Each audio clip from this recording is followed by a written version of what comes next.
સુરત જિલ્લામાં અસલીના નામે નકલી ઘીનો ખેલ યથાવત છે, ત્યારે કામરેજ તાલુકામાં વધુ એકવાર નકલી ઘી ઝડપાયું છે। કઠોર ગામે આવેલા માનસરોવર રેસિડેન્સીના એક ફ્લેટમાંથી નકલી ઘી ઝડપાયું છે।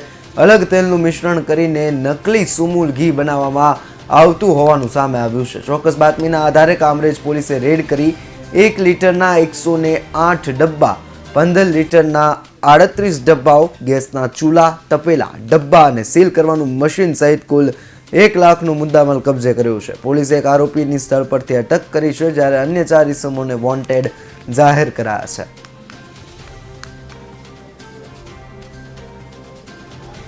બંને ટીમો સાથે સદર જગ્યાએ રેડ કરતા Mansarovar building number A7 room number 408માંથી સુમૂલ ડેરી જેવા આબેહૂબ પેકિંગ ધરાવતા નકલી ઘીના ટોટલ 108 ભરેલા ટીન તથા 38 ખાલી ટીન, પૂઠા, તે ટીનનો પેકિંગ કરવા માટેનું મશીન, ખાખી બોક્સ તથા અન્ય સામાન મળીને ટોટલ કુલ 1 લાખ રૂપિયાનો મુદ્દામાલ મળી આવેલ છે।